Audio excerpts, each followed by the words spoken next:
On est tous déjà tombés sur une source d'information qui l'air, complètement indéchiffrable, non? Un vrai mur de texte technique, des messages d'erreur partout, aucun contexte. Aujourd'hui, on va jouer les détectives. On va prendre une page web qui ne paie pas de mine et en extraire des indices, de vrais indices précieux, pour décoder une loi importante. Allez, l'enquête commence. Voilà notre pièce à conviction numéro 1, le titre complet, formel, officiel de la loi. Franchement, c'est un vrai casse-tête. C'est long, c'est technique, ça peut même être un peu intimidant. C'est exactement ce mystère qu'on va résoudre ensemble, un mot après l'autre. Alors, première mission, on va juste analyser le titre et la description.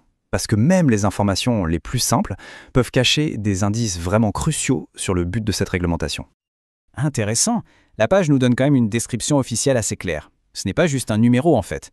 La loi 4513, c'est une réglementation qui vient encadrer l'exercice de certaines professions.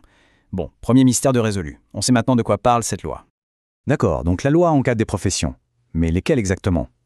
L'enquête nous mène maintenant à décortiquer cette longue description pour identifier précisément les personnes qui sont concernées. Voyons voir ce qu'on trouve.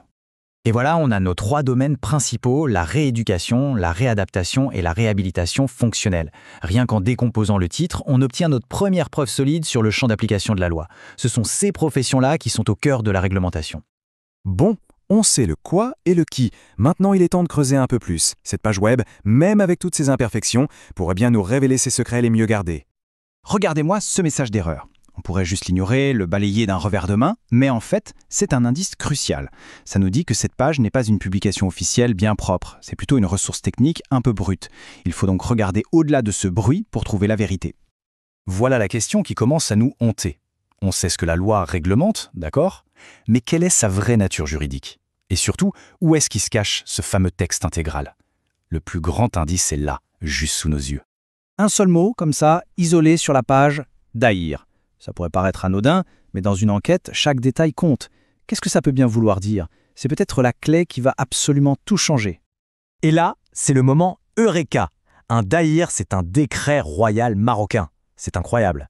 Avec un seul petit mot, on vient de découvrir l'origine de la loi, son autorité et son contexte géographique. Ce n'est pas une loi ordinaire, c'est un décret royal du Maroc. L'enquête vient de prendre une toute autre dimension. Maintenant qu'on sait qu'on cherche un daïr marocain, les derniers indices sur la page deviennent beaucoup plus clairs. Ce n'est plus un mystère, en fait, il nous montre le chemin direct vers le document source.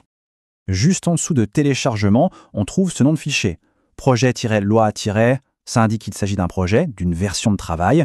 Franc, ça nous dit que le document est en français. Et .pdf, c'est le format. C'est la dernière piste qui nous mène droit au texte qu'on cherchait depuis le début. Bien, il est temps de rassembler toutes les pièces du puzzle et de clore notre enquête. À partir d'une simple page web un peu bancale, on a réussi à reconstituer un dossier complet sur cette loi. Faisons le point. Loi 45.13, c'est le numéro d'identification. La description nous a révélé les professions concernées. Le mot magique, daïr, a dévoilé sa nature de décret royal marocain. Et enfin, le nom du fichier nous a mené au texte source. Chaque indice nous a rapprochés petit à petit de la vérité. Et voici la grande conclusion de notre investigation. La source de départ n'était pas la destination finale. C'était la carte au trésor. C'est une leçon précieuse en recherche numérique. Parfois, une page n'a qu'un seul but, nous indiquer la bonne direction. Tout ça, ça nous amène à une question bien plus vaste. Notre petite enquête a fonctionné, oui, mais il a fallu pas mal de déductions. Alors que se passe-t-il quand l'accès à une information aussi cruciale n'est pas si simple?